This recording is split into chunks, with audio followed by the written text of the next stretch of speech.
하나하나가 왜 그런지를 자꾸 따지지 마시고요. 관계가 있는 것들만 좀 날카롭게 따지시고 나머지는 그냥 넘어가셔도 크게 문제 푸는데 지장이 없다는 거 시간 배분 잘 하시기 바랍니다.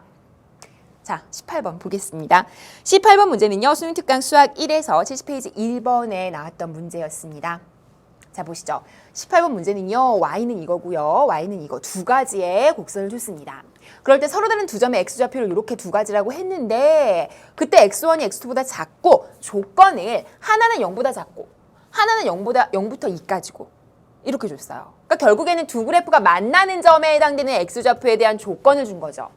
그래놓고 k값의 합을 구하라는 거죠. 요즘 들어 또 많이 나오는 추세의 문제이기도 해요. 로그함수와 지수함수의 관계를 이용해서 그래프를 보는 거 혹은 지수함수나 로그함수 단독으로 나오기도 하지만 어쨌든 그 그래프 안에서의 관계를 찾는 거 잘 나오는 유형이거든요. 어쨌든 같이 한번 보시죠. 그림이 나왔죠. 하나의 그래프는 줬는데요. 또 다른 그래프가 y는 2의 x제곱 더하기 k예요. 자, 그래서 y는 2의 x 더하기 k제곱. 그러면 결국에는 문제에서 원하는 게요. 이 두 가지의 그래프가 만나는 서로 다른 두 점의 좌표를 x1, x2라고 했을 때 근데 이 둘에 대한 조건을 준 거죠. x1이라는 것은 0보다 작고 x2라는 것은 0부터 2까지라는 조건을 준 거예요. 그럼 그거에 맞게 이제 여러분이 그래프를 잘 활용하셔야 되는데 처음에 얼핏 생각하면 그러면 교점이니까 두 그래프를 연립하나? 이렇게 생각할 수 있어요. 근데 그렇게 되면 두 그래프로 연립 자체가 좀 힘든 게요. 이건 밑이 3이고 밑이 2기 때문에 연립 자체가 좀 안 돼요. 그래서 이건 그래프의 성질을 활용해서 이제 여러분이 왔다 갔다 하셔야 돼요. 자, 그럼 보시면요. 요 그래프 한번 움직여 볼까요? 그러면 요거 움직여 보시면 2의 x제곱이니까 이렇게 지나는 그래프란 말이죠. 맞습니까? 근데 이제 그거를 x축으로 마이너스 k만큼 평행 이동했으니까 여기에서 좀 이제 왔다 갔다 하겠죠. 이렇게. 제 말 이해 가시죠? 이런 식으로 이제 가는데 그랬을 때 만나는 점을 생각해 보시면요. 만나는 점이 만약에 내가 이렇게 나왔다고 해보세요. 뭐 이렇게 왔다? 그럼 그때 만나는 점이요. x1이고 x2잖아요. 근데 그때 좌표가 하나는 0보다 작고 하나는 0부터 2 사이다. 이렇게 된다는 조건을 준 거예요. 지금. 요게 0보다 작고 x2가 0부터 2 사이다. 이 조건을 지금 준 거죠. 말하자면. 그러면 이 조건을 만족하려면 만약에 그래프가 여기까지 내려와요. 이렇게. 그러면 그때 만나는 점의 x좌표는 여기에 찍히죠. 하나는 여기에 찍히고 여기에 찍히고 맞습니까? 그러면 x1이 0보다 작아야 되는데 모순이죠. 그러니까 이렇게 쳐지면 안 되죠. 그럼 어디까지는 보장을 받아야 되냐면요. 이 조건을 만족하려면 요 2라는 점을 지나는 대가 마지노선이 돼요. 그러면 0일 때 대입한 값이 2보다는 올라와야겠죠. 맞습니까? 2라는 게 마지노선이라고 했으니까. 그래서 0을 대입해주면요. 2의 k제곱이 되잖아요. 맞죠? 그게 2보다는 위에 있어야 된다는 거죠. 그래서 이렇게 돼야 x1이 적어도 0보다 작은데 찍히겠구나. 이런 판단이 가능한 겁니다. 여기까지 되세요.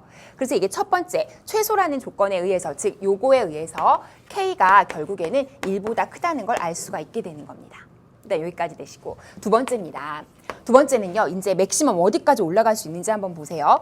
이제 이 그래프가 쭉쭉쭉 올라와요. 그래서 이제 평행이동을 계속 시키는 거죠. 그래서 이렇게 올라왔는데 이렇게 만나는 점이 여기가 이제 x1이 됐고 여기가 x2가 됐어요. 근데 이 x2가 가만히 보니까 여기가 만약에 2라는 점이 요쯤 찍혔다. 이러면 상관이 없는데 만약에 이게 너무 많이 와서 2라는 점이 요쯤 찍혔다. 그러면 2일 때 그 x2가 2를 벗어나 버린 거죠. 맞습니까? 그러니까 결국에는 2일 때 함수값보다는 x2가 밑으로 깔려야겠구나, 밑으로 내려와야겠구나 이 생각하실 수 있죠. 그렇다면 최대로 2일 때 함수값을 넘어가지 못하는구나.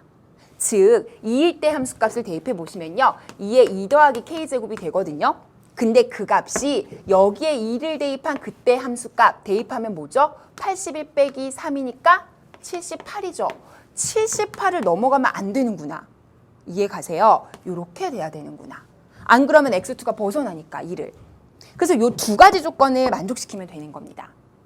자, 그렇다면 이거는 직접 풀기가 좀 어렵죠. 78 자체가 특수한 수가 아니기 때문에 로그를 취하더라도 만만치가 않고요. 어차피 k가 자연수 범위이기 때문에 여러분 그냥 계산하셔도 돼요.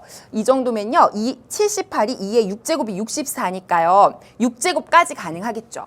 맞습니까? 그래서 6제곱이 가능하고요. 2 더하기 K가 가능한 게 6제곱보다는 이제 작거나 같아지면 되겠죠. 요게 78보다 작은 게 이게 2의 6제곱이 64니까 그거보다 작은 제일 큰 건 64죠. 그래서 6제곱까지. 그래서 K는 4보다 작거나 같은 범위가 되겠죠. 제 말 되세요? 그래서 4보다 작거나 같으면서 1보다는 커지는 범위에 해당되는 자연수를 구하시면 돼요. 그럼 누구누구죠? 2, 3, 4가 되겠죠? 됐어요. 그래서 정답은요.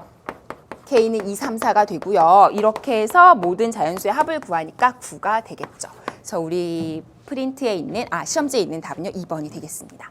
그래서 직접 계산을 하는 문제가 아니고요. 지수 부등식으로 엮어서 식을 만든 다음에 비교하는 문제였습니다. K가 자연수라는 조건을 활용해서 푸시면 될 것 같고요. 자, 그러면 그 다음 문제로 가보도록 하시죠. 자, 이제 19번입니다.